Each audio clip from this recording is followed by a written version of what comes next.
Halo semua, salam sejahtera Malaysia. Saudara-saudara, tuan-tuan dan puan-puan semua, seperti yang kita tahu, setelah Perdana Menteri Malaysia yang setelah Datuk Seri Anwar Ibrahim yang telah menjadi Perdana Menteri, kita dapat lihat penguatkuasa SPRM giat untuk melakukan kerja. Ada sahaja pendedahan, ada sahaja tangkapan yang hampir setiap hari kita lihat di media sosial, tidak kiralah di home Google, di Facebook, di YouTube, ada saja tangkapan yang dibuat oleh SPRM. Nah, saudara-saudara, tuan-tuan dan bapak semua, sudah pasti siapa saja yang bersalah itu akan dikenakan tindakan. Nah, saudara-saudara, hari ini pula kejutan besar kepada seluruh Malaysia dan seluruh parlimen. Ini berkaitan dengan satu menteri di dalam Kabinet Kerajaan Perpaduan pimpinan Datuk Seri Anwar Ibrahim.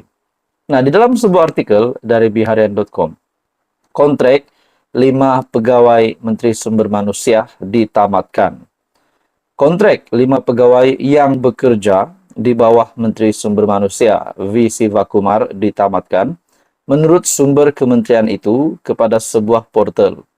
Sumber itu turut mengesahkan terdapat seorang daripada kementerian berkenaan yang dipindahkan ke Jabatan Perkhidmatan Awam ataupun JPA.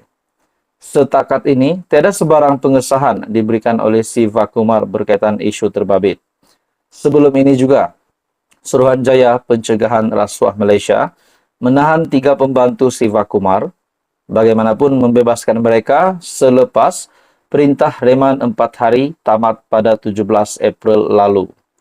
Penahanan yang mereka dipercayai berhubung siasatan menerima wang bernilai jutaan ringgit menerusi orang tengah sebagai jaminan meneruskan kontrak kerajaan terhadap individu tertentu.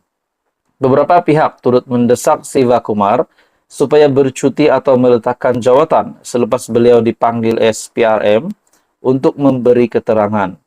Bagaimanapun, Sivakumar bertegas tidak akan meletakkan jawatan dengan menyatakan bahawa Perdana Menteri Datuk Seri Anwar Ibrahim berpandangan tiada keperluan untuk berbuat demikian. Nah, saudara-saudara, setelah Sivakumar yang dipanggil oleh SPRM berkaitan dengan siasatan beberapa menerima di mana penahanan mereka dipercayai berhubung siasatan menerima wang bernilai jutaan ringgit menerusi orang tengah sebagai jaminan untuk meneruskan kontrak kerajaan terhadap individu tertentu. Nah, sudah pasti setelah Sivakumar yang dipanggil SPRM, mungkin beberapa pihak, setengah pihak akan berpendapat ataupun reputasinya semakin menurun setelah beliau terlibat dengan SPRM. Namun apa yang kita pikir di sini, secara logiknya beliau belum didakwa, baru dipanggil oleh SPRM. Seperti sebelum ini juga Muhyiddin Yassin yang hanya disiasat dan pada akhirnya beliau sudah menerima pertuduhan di mahkamah. Nah, kalau begitu kita boleh anggap sudah memang terlibatlah dengan rasuah tersebut. Nah, untuk Sivakumar pula setelah beliau diarah letak jawatan, beliau kata tidak ada keperluan untuk beliau melakukan itu seperti yang dinyatakan sendiri oleh Perdana Menteri. Nah, pada akhirnya saudara-saudara, kontrak 5 pegawai Menteri Sumber Manusia ditamatkan. Adakah ini disebabkan mereka terlibat dengan rasuah tersebut? Ataupun mungkin disebabkan untuk menjaga nama baik Kementerian Sumber Manusia? Jadi itu menjadi persoalan lah. Jadi saudara-saudara, tuan-tuan dan puan-puan semua, apa komen Anda? Teruskan bersama di dalam channel ini. Info padu, info hangat disediakan di dalam channel ini. Jangan lupa tekan butang like, share, dan subscribe. Halo semua, salam sejahtera Malaysia. Tuan-tuan dan puan-puan, selamat datang ke channel Fels Lifestyle. Sebelum ini, Malaysia digemparkan. Kita digemparkan dengan beberapa pergaduhan dari beberapa pemimpin politik di Malaysia. Yang hangat juga sebelum ini adalah di mana Dr. Mahathir bersama dengan Datuk Seri Anwar Ibrahim akan bertemu di mahkamah. Nah, selain daripada kedua-dua ikon terbesar negara ini, kedua-dua influencer terbesar Malaysia, tidak lupa juga di antara Mahfuz Omar dengan Muhammad Sanusi, seorang Menteri Besar Kedah, dan seorang lagi pengurusi PH Kedah. Nah, ini berkaitan dengan saman fitnah. Nah, saudara-saudara, tuan-tuan dan bapak semua, persoalan yang timbul sebelum ini yang saya pernah sampaikan juga di dalam video sebelum ini, adakah Sanusi kalau beliau benar-benar di istihar muflis ataupun bankrupt? Bagaimana dengan status beliau sebagai adun dan sebagai seorang menteri besar Kedah? Tidakkah itu akan menggugat jawatan beliau? Tidak kiralah apa saja jawatan beliau sebagai Menteri Besar Kedah, sebagai adun, dan apa saja jawatan tinggi yang beliau ada sekarang. Kalau benar beliau akan diisytihar bankrupt ataupun muflis, sudah pasti jawatan itu otomatis akan ditarik balik. Itu menurut pemahaman saya. Jadi saudara-saudara, tuan-tuan dan bapak semua, ini berkaitan dengan saman fitnah Muhammad Sanusi bersama dengan Mahfuz Omar. Akhirnya Mahfuz membuat satu pendedahan. Setelah sebelum ini meminta tuntutan RM 50.000, tak dibayar juga. RM 120.000 dan sedia diberikan amaran pun tak dibayar juga. Akhirnya naik kepada RM 240.000 pun masih tak dibayar. Nah, ini menjadi persoalan. Adakah benar Sanusi memang tidak dapat bayar? Nah, di dalam sebuah artikel dari Malaysia Kini, bayar segera atau terima notis bankrupt, kata Mahfuz kepada Sanusi. Wow.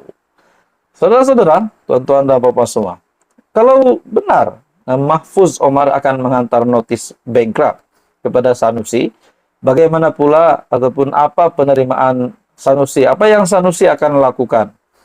Menteri Besar Kedah Muhammad Sanusi diminta segera membayar saman fitnah sebanyak 120.000 beserta kos tambahan atau notis kebankrapan akan difailkan terhadapnya, kata pengurus PH Kedah Mahfuz Omar.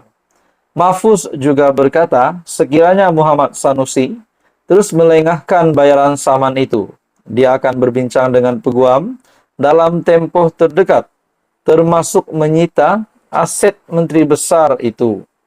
Saya kena minta peguam saya bertindak membuat tuntutan itu atau saya akan tunggu nasihat daripada peguam sama ada nak failkan kebankrapan ke atasnya atau sita harta beliau yang berjumlah 120.000. Nah, saudara-saudara, adakah dengan ini harta Sanusi pula akan disita? Adakah dengan ini notis kebankrapan akan dihantarkan kepada Sanusi? Jadi bagi saya ini satu lagi isu yang panas di dalam politik Malaysia pada hari ini. Dan saya boleh katakan ini antara Perikatan Nasional dan juga PH juga. Sebab ini adalah Menteri Besar Kedah adalah dari Perikatan Nasional. Jadi saudara-saudara, Mahfuz berkata alasan Muhammad Sanusi meminta dia berurusan dengan peguamnya adalah tidak relevan kerana Menteri Besar itu sudah menangguhkan bayaran saman itu lebih 2 minggu. Kalau Sanusi nak memindahkan wang itu terus ke akaun saya, yaitu RM 120.000 campur RM 15.000 yaitu kos mahkamah dan RM 10.000 kos guaman, jadi keseluruhan adalah RM 145.000. Nah, saudara-saudara, tuan-tuan dan bapak semua, apa Sanusi nak jawab setelah Mahfuz Omar membuat kenyataan ini?